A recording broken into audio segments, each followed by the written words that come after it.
जब भगवान व्यास देव जी ने बताया कि 5 बार उस ऋषि कन्या ने भगवान शंकर से वरदान मांगा, इसलिए उसको 5 पति प्राप्त हुए। ये पहले से ही ब्रह्मा जी के द्वारा विधान कर दिया गया है, भगवान शंकर के द्वारा वरदान दिया गया है, ये कोई अधर्माचरण नहीं होगा। बड़ी प्रसन्नता हुई महाराज द्रुपद को। वेद पारंगत विद्वान मंत्रज्ञ पुरोहित धौम्याचार्य जो पांडवों ने वरण किए थे, उन्होंने प्रज्वलित अग्नि की स्थापना करके मंत्रों द्वारा आहुति देकर युधिष्ठिर जी के साथ गठबंधन कराकर उनका पाणी ग्रहण संस्कार कराया। युधिष्ठिर जी का जब पाणी ग्रहण हुआ, फिर दूसरे दिन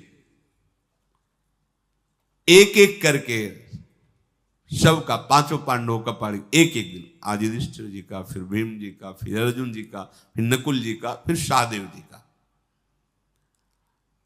विवाह कार्य संपन्न हुआ। द्रुपद ने महारथी पांडवों को बहुत सा दहेज, धन और भी सब रथ घोड़े, दास दासियां, ये वस्तुएं समर्पित की। इंद्र के समान महाबली पांडव प्रचुर धनराशि, अश्वरथ, दास दासियां प्राप्त करके पांचाल नगर में ही सुखपूर्वक रह रहे। जब ये पता चला, अभी सब राजा वहीं टिके हुए हैं पांचाल नरेश के यहाँ ही, पता चला कि जिनसे ब्याह हुआ वो पांडव हैं। सब राजाओं को उनका अगर ये पता होता कि पांडव हैं तो ऐसा होने ही नहीं देते। कर्ण और दुशासन आदि डींग हाँकने आए, अब तो ब्राह्मण समझ के क्षमा कर दिया, और जबकि भाग पड़े थे सब। भगवान श्री कृष्ण जी ने पहले ही द्वारिका में संकेत कर दिया था, जब हमारा आदेश पहुंचे तो तत्काल वैभव यहां भेजा जाए। भगवान श्री कृष्ण और बलराम की तरफ से द्वारिकापुरी से भारी सेना, भारी सामग्री, वैदूर्य मणि जटित सोने के बहुत से रथ, आभूषण, रत्न, बहुत सी सुंदर सुंदर वस्तुएं, हार और ढेर लगा दिया द्रुपद नरेश के यहाँ, पहाड़ के पहाड़ रत्न। द्वारिकाधीश भगवान, जब ये बात अन्य राजाओं को पता चली, सबके हृदय जलने लगे। एक तो द्रौपदी मिली, इतना धन मिला, फिर श्री कृष्ण बलराम, द्वारिका का वैभव इनके साथ। राजाओं ने कहा कि मुझे लग रहा था कि जो लक्ष्य वेद कर रहा है अर्जुन ही है, पर ब्राह्मण में भेष में थे, इसलिए हम लोगों ने मारा नहीं। अब क्या करना चाहिए? अब तो पता चल गया है पांडव हैं। धृतराष्ट्र के सब पुत्र कर्ण, शकुनी और बड़े बड़े विरोधी राजा सब एकत्रित हुए, सभा लगाई। कूटनीति में, कपट नीति में प्रवीण शकुनी से पूछा गया क्या किया जाए। शकुनी ने कहा, कोई संसार में ऐसे शत्रु होते हैं जो दबाने से दब जाते हैं, उन्हें पीड़ा दे के ही शांत किया जा सकता है, पर ये पांडव दबाने से दबने वाले नहीं हैं। एक साथ हम सब लोग मिल करके इनका नाश ही कर देते हैं। क्या बिगाड़ लेंगे द्रुपद? और देखो, अगर पराजित होकर यहां से लौटते हो तो तुम्हारा मुंह क्या रह जाएगा सब राजाओं का। इसलिए मुझे लगता है सब एक साथ आक्रमण करो और पांडवों का नाश कर दो। सोमदत्त के पुत्र भूरिश्रवा थे, बोले तुम्हारा होश ठिकाने हैं? वहां बैठे कौन है? श्री कृष्ण और बलराम। अगर हल और मूसल उठा लिया तो त्रिभुवन में कोई नहीं बचेगा, केवल बलराम जी से। और कहीं प्रभु ने सुदर्शन चक्र उठा लिया तो देखो, हम तुम्हें यही सलाह देते हैं कि इस समय अपने हृदय के ताप को छुपा करके और सब चलो और खुशी मनाओ पांडवों के सामने। बहुत अच्छा हुआ तुम लाक्षागृह में नहीं जले, तुम्हारा ब्याह हुआ, हमारे शुभ आशीर्वाद, ऐसा बोलो।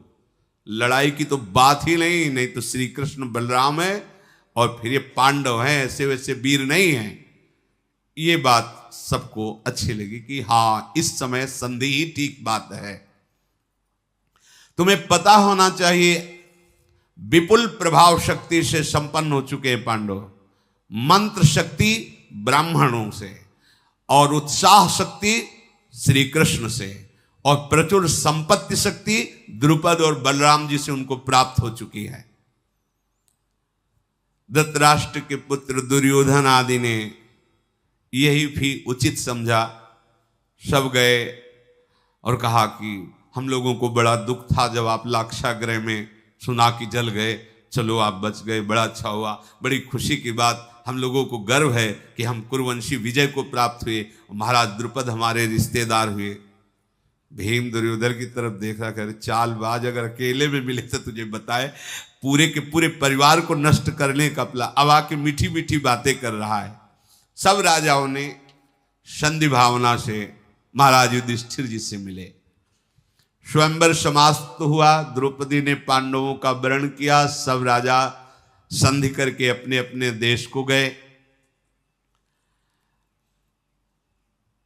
राजाओं ने मन में जाते हुए विचार किया था कि हमें लगता है कि कर्तव्य से भी ज्यादा भाग्य प्रबल होता है, क्योंकि हम लोगों ने कर्तव्य तो कोई उठा नहीं रखा, लेकिन भाग्य में हमारे द्रौपदी नहीं थी, ये सब सुख वैभव नहीं था, पांडवों के ही भाग्य में था। इधर सब कर्ण और शकुनी दुर्योधन सब वापस हुए। विदुर जी गए और कहा, महाराज की जय हो धृतराष्ट्र जी से, महाराज आपके वंश का अभिमान बढ़ गया, द्रौपदी आपको प्राप्त हुई। महाराज धृतराष्ट्र जो उछल पड़े सिंहासन से, मुझे पता था मेरा पुत्र जहां जाएगा विजय श्री ही प्राप्त करके आएगा। सजाओ हस्तिनापुर को और स्वागत करो द्रौपदी का। विदुर जी भी बोले, हाँ अहो भाग्य, पांडव बच गए और उन्होंने द्रौपदी को प्राप्त। धृतराष्ट्र जी, पांडवों की बात कर रहे हो? अब पूरी आकृति तो जो आनंद की थी एकदम जल, उन्होंने समझा कि दुर्योधन प्राप्त करके आया, उनका आपकी जय हो, आपके वंश की वृद्धि हुई, तो है तो उन्हीं के वंश के नाम। महाराज अज्ञानवश से समझ लिए थे कि द्रुपद कन्या का वरण दुर्योधन ने किया, तभी का हस्तिनापुर सजाया जाए, स्वागत किया जाए द्रौपदी का। विदुर जी ने कहा, महाराज आपके पुत्र दुर्योधन के तो घुटने में औषधि लगानी पड़ेगी, क्योंकि वो प्रत्यंचा भी नहीं चढ़ा पाए, मुंह भरा गिरे थे तो घुटने आदि टूट गए, ये काम तो अर्जुन ने किया है। कुछ देर तो महाराज शांत रहे धृतराष्ट्र, जैसे मानो वज्रपात हो गया हो। फिर सोचा कि अगर विदुर जी हमारे मन के भाव को जान जाएंगे तो ठीक नहीं है। आकृति को छिपाते हुए कहा, अहो भाग्य। विदुर जी, पांडव जीवित हैं सुनकर मुझे बहुत अच्छा लगा, और द्रुपद के साथ संबंध हुआ, द्रौपदी ब्याह, ये भी बहुत अच्छा लगा। हाँ, स्वागत करो उनका। युधिष्ठिर जैसे पांडु के पुत्र वैसे मेरे भी तो पुत्र हैं, मेरे हृदय में बड़ा सुख हो रहा है, उनका स्वागत किया जाए। विदुर जी ने कहा, महाराज ऐसी बातें यदि आपके हृदय में स्थायी बनी रहें तो ही मंगल है। भगवान ऐसी बातें तुम्हारे हृदय में स्थायी रखें कि जैसे पांडव के पुत्र हैं वैसे आपके पुत्र हैं, ऐसी बात तुम्हारे हृदय में बनी रहे। विदुर जी तो गए। दुर्योधन और कर्ण तत्काल धृतराष्ट्र के पास आए, साथ में शकुनी भी थे, और कहा, आप विदुर जी से ये बात सुनकर के हर्षित हो रहे हो, कह रहे हो अहो भाग्य है, क्या करना चाहते हो पिताश्री? शत्रुओं की उन्नति में अहोभाग्य मना रहे हो, वैरियों की भूरी भूरी प्रशंसा कर रहे हो। निष्पाप नरेश, यदि समय आप सावधान नहीं रहे तो आप समझ सकते हैं पांडवों की शक्ति की वृद्धि हो रही है। फिर आपके पुत्र और आपके सारे वैभव का सर्वनाश उन्हीं के द्वारा निश्चित है, यदि आप ऐसा स्वभाव बना लोगे। अहो भाग्य। विदुर जी को क्या है, ये तो खाते आपका है और अंदर ही अंदर पक्ष लेते हैं पांडवों का। धृतराष्ट्र ने कहा, तुम लोगों की बुद्धि इस समय राजनीति के अनुसार नहीं चल रही, तुम्हें समझना पड़ेगा, प्रजा विरोध कर देगी अगर हम पांडवों का अभाग्य करके आदर नहीं करेंगे। पर तुमने जो कहा है इस पर हम विचार करते हैं। धृतराष्ट्र जी ने भीष्म जी को, द्रोणाचार्य जी को, इन सबको बुलाया और कहा कि आपकी क्या राय, इस समय क्या किया जा सकता है। भीष्म जी बोले, पांडवों के साथ अगर कोई विरोध करेगा तो मुझे पसंद नहीं आएगा, मुझे पसंद नहीं आएगा तो परिणाम आप याद कर लीजिए। जैसे गांधारी के पुत्र वैसे ही कुंती के पुत्र मेरे लिए समान हैं, इसलिए पांडवों का प्रिय करना ही तुम्हारा इस समय धर्म है। अगर आप प्रिय किया तो विरोध में हम खड़े हो जाएंगे। भीष्म जी अगर यही बात शुरू से अंत तक कहते रहते तो बात बन जाती। डर गए धृतराष्ट्र जी। भूपाल, तुम्हें पांडवों का प्रिय करना है, उनकी रक्षा करनी, उनका सम्मान करना है, और दुर्योधन आदि समस्त राजकुमारों इस आज्ञा के विरुद्ध नहीं। सावधान, तुम पांडवों से युद्ध अभी नहीं कर सकते हो, तुम्हारी सामर्थ्य नहीं है। जैसे तुम्हारा राज्य जैसे पांडवों का राज्य, और सही पूछो तो पहले अधिकारी तो पांडव ही हैं, क्योंकि महाराज पांडु राजा थे, उनके पधारने पर धृतराष्ट्र राजा हुए। तो फिर बुला के क्या करेंगे, सिंहासन पे बैठाल दें? दुर्योधन ने कहा। भीष्म जी ने कहा आधा राज्य उन्हें सम्मान पूर्वक दो, आधे के तुम, आधा राज्य उन्हें। इसके विपरीत किया तो भलाई नहीं है, बस इतना हम संकेत कर रहे हैं। तुम्हारा अपयश होगा, प्रजा विरोध में हो जाएगी। विदुर जी ने भी, द्रोणाचार्य जी ने भी, कृपाचार्य, सब ने भीष्म जी की इस बात का सम्मान किया। पांडवों को बुलाया जाए और आधा राज्य उन्हें अर्पित किया जाए। द्रोणाचार्य जी ने कहा कि मेरी सम्मति है, महात्मा भीष्म जो कह रहे हैं अक्षरशः सत्य है, आधा राज्य उनको बुला करके दिया जाए।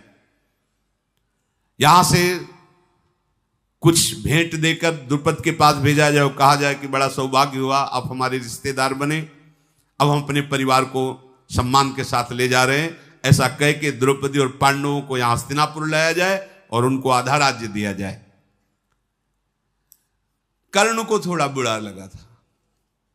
कर्ण ने कहा, भीष्म जी, विदुर जी, द्रोणाचार्य जी सब उन्हीं के पक्ष में हैं। मेरी राय तो है कि महाराज मुझे आदेश करो, मैं चढ़ाई करूं, द्रुपद सहित पांडवों को क्षति पहुंचाऊं, ये आधा राज्य देने से बात नहीं बनेगी। द्रोणाचार्य जी ने कहा शांत रहे, इन बड़े बुजुर्गों महापुरुषों के बीच में तेरा बोलने का अधिकार नहीं। विदुर जी ने कहा भीष्म जी के प्रति कोई अप्रिय बात कह दे, ये मुझे पसंद नहीं। भीष्म जी जो कह रहे हैं वो बहुत विचार करके कह रहे हैं, इसलिए उत्तम बात है महाराज अभी जो आज्ञा भीष्म जी ने की वैसा ही किया जाए। महापुरुषों की आज्ञा पर विचार करना ठीक नहीं है। विदुर जी ने धृतराष्ट्र जी को ऐसा कहा। धृतराष्ट्र बोले, विदुर, शंतनु नंदन भीष्म जी ज्ञानी भी हैं, भगवान के महाभक्त भी हैं, और द्रोणाचार्य जी तो ऋषि ही ठहरे, और तुम भी परम विद्वान हो, इसलिए मैं तुम ही से कहता हूं, तुम जाओ, माना कि पांडव मेरे ही बच्चे हैं, उनको समझा बुझा करके मैं आधा राज्य दूंगा, जाओ उनको तुम ही जा करके लाओ, जा करके उनकी माता कुंती को, बधू द्रौपदी को यहां से सेना ले जाओ रथ आदि, और उनको सम्मान के साथ लाओ। धृतराष्ट्र की आज्ञा से विदुर जी द्रौपदी, पांडव और महाराज यज्ञसेन के लिए बहुत सी भेंटें ली, और महाराज द्रुपद के राज्य में प्रवेश किया। वहां जब सूचना मिली कि कौरव वंश से आ रहे हैं, तो द्रुपद ने बाहर निकलकर उनकी अगवानी की, सम्मान किया, कुशल समाचार पूछा, फिर महल ले गए तो वहां भगवान श्री कृष्णचंद्र जी और बलराम जी भी विराजमान ही थे। विदुर जी ने वसुदेव नंदन भगवान श्री कृष्ण को भी नमस्कार किया, बलराम जी को नमस्कार किया, पांडवों के दर्शन करके बड़ा सुख मिला।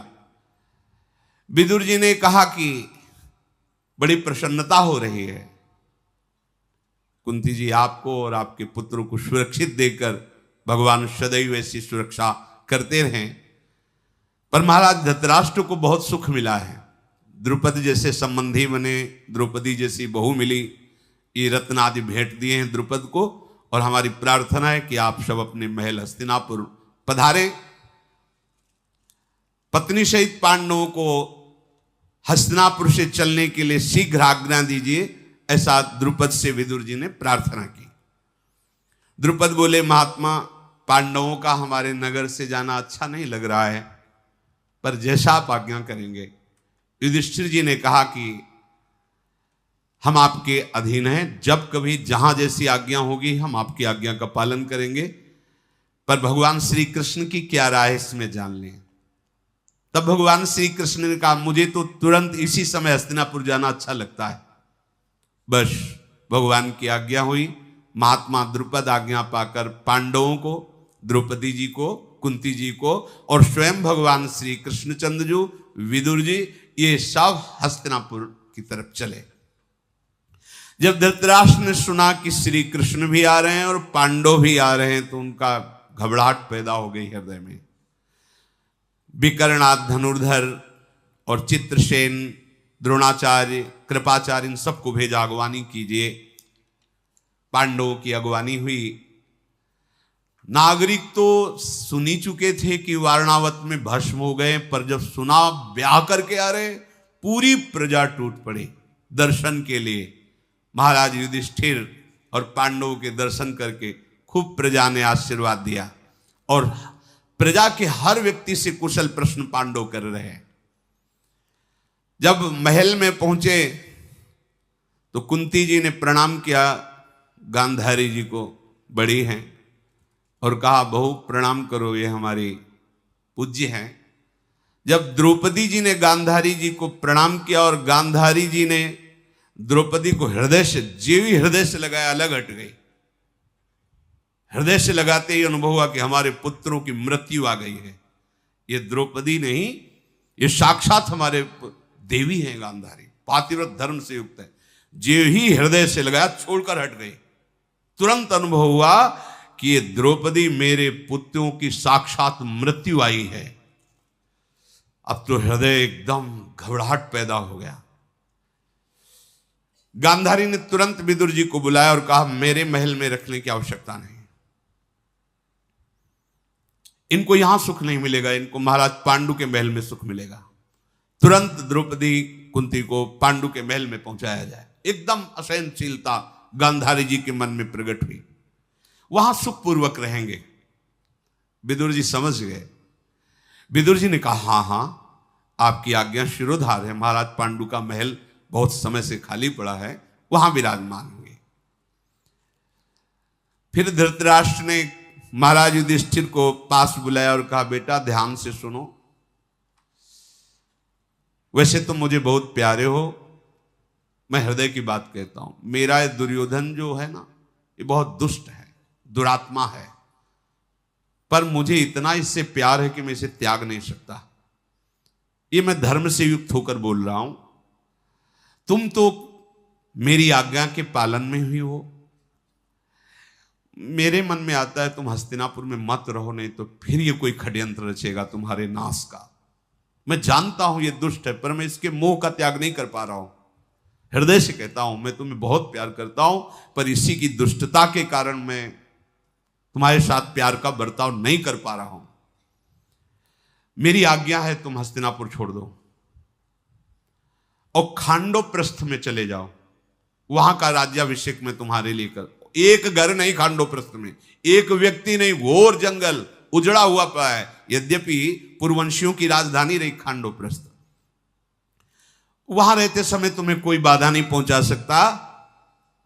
और खांडोप्रस्थ में जो यहां से हस्तिनापुर के लोग जाना चाहें वो तुम्हारे साथ जा सकते हैं। मैं सोचता हूं वहां का राजा तुम्हें बना दूं। धृतराष्ट्र जी ने, जब युधिष्ठिर जी का इतना सत्य और सरल स्वभाव है कि बस जी के सिवा और कुछ नहीं बोलते, जी। विदुर जी ने विचार किया कि कलह कलेश से अच्छा है ये महावीर हैं, अपनी व्यवस्था करेंगे।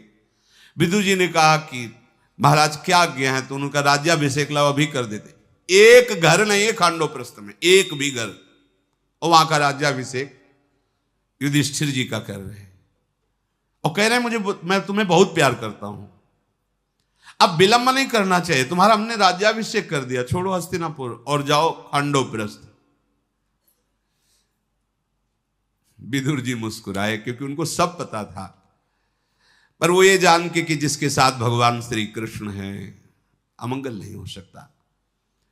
भीष्म द्रोण कृपाचार्य विदुर जी सब आश्चर्यचकित हैं कि अभी आए, अभी भगवान श्री कृष्ण बोले महाराज आपका विचार उत्तम है, मैं सहमत हूं, ठीक है खांडोप्रस्थ भेज दीजिए। युधिष्ठिर से कहा आज ही तुरंत निकलो, चलो खांडोप्रस्थ, जल्दी यहां से निकलो। धृतराष्ट्र के कथनानुसार कार्य पूरा किया गया, खांडोप्रस्थ पहुंचे जहां एक भी घर नहीं, एक भी व्यक्ति नहीं, कोई सुविधा नहीं, खंडहर पड़ा था। ये राजधानी पुरवंशियों की पूर्व की। भगवान श्री कृष्ण द्वैपायन व्यासदेव जी प्रकट हुए, उन्होंने कहा कि तुम्हें चिंता करने की जरूरत नहीं है, जहां समस्त ब्रह्मांडों को प्रकट करने वाले श्री कृष्ण विराजमान हैं, तुम बिल्कुल चिंता मत करो। जगदीश्वर भगवान श्री कृष्ण जिसके सहयोगी हैं उसका कभी भी अमंगल नहीं हो सकता, उसको विषाद करने का अवसर नहीं मिलता। पहले तो भगवान व्यासदेव जी के दर्शन से ही आनंद हुआ। खांडोप्रस्थ में पहुंच करके भगवान श्री कृष्ण साथ ही हैं, देवराज इंद्र का चिंतन किया, आकाश स्थित हुए और अंदर से आदेश किया विश्वकर्मा को भेजो। भगवान श्री कृष्ण को प्रणाम करके देवराज इंद्र ने तुरंत विश्वकर्मा को आदेश किया कि प्रभु का आदेश है, तुरंत उपस्थित होइए। महामते, भगवान की इच्छा है कि तुम जा करके उनकी सेवा करो। विश्वकर्मा जी भगवान की इच्छा के अनुसार उपस्थित हुए खांडोप्रस्थ में।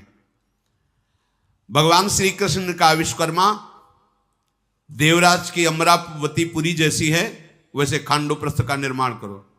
वहां कोई ईंट गारा लगाने की थोड़ी जरूरत है कि भैया मिस्त्री लगे हम नींव खोदे, नहीं, संकल्प से जैसा सोचते जा रहे वैसा निर्माण होता जा रहा है। विश्वकर्मा ने खांडोप्रस्थ में जब भगवान का ऐसा आदेश हुआ तो प्रणाम करके भगवान से कहा प्रभु, अमरावती से भी अधिक आकर्षणकारी इस पुरी का निर्माण करता हूं। महेंद्रपुरी देवराज इंद्र की पुरी से भी अत्यंत आकर्षणकारी उस पुरी की रचना की। बहुत ही, इसमें तो बहुत वर्णन है क्या क्या, कैसे कैसे महल, कैसा कैसा, पूरे ने नगर की रचना करके भगवान श्री कृष्ण ने उसका नाम रखा इंद्रप्रस्थ।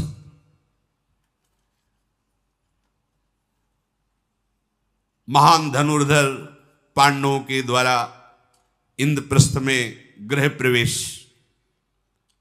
हस्तिनापुर तो कुछ है ही नहीं इंद्रप्रस्थ के आगे, अमरावती इंद्र। ये अगर प्रभु के श्री चरणों का तुम्हारे हृदय में आश्रय है और तुम्हारे पास कुछ नहीं है तो सब कुछ है।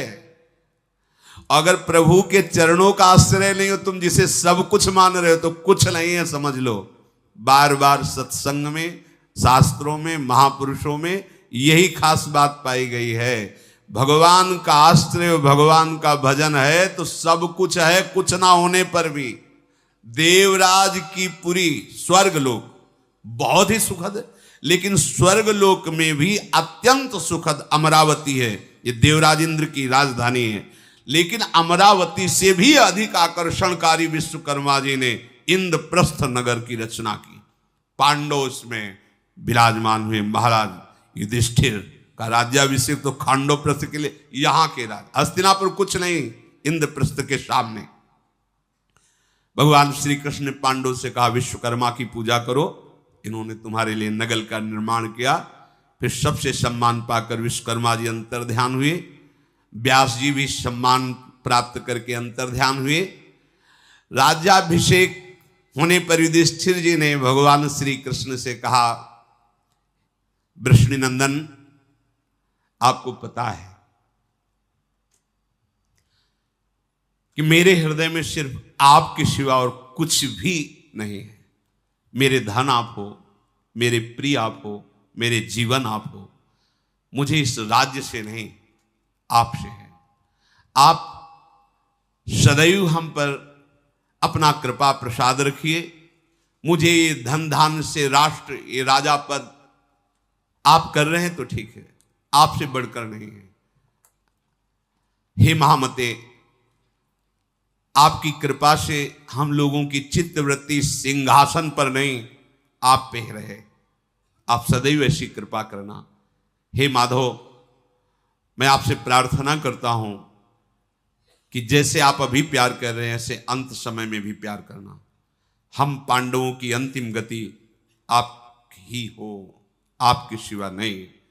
आप जैसे अभी प्यार कर रहे हो, ऐसे हमारा अंतिम भी आप में ही पूर्ण हो। भगवान श्री कृष्ण से युधिष्ठिर जी और समस्त पांडवों ने हाथ जोड़कर कहा, प्रभु वैसे तो आप हमारे रिश्ते में हो ही, पर आप हमारे माता हो, आप हमारे पिता हो, आप हमारे इष्ट देव हो। महाराज पांडु का प्यार तो हम पा नहीं सके, लेकिन आपके प्यार से ही हम सुरक्षित हैं। आप कुछ हमें उपदेश दीजिए।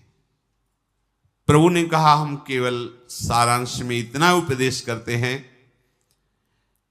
कि कभी किसी संत का अनादर न करना, आए हुए संत और ब्रह्म ऋषियों की सेवा में अपने प्राणों को भी न्यौछावर कर देना।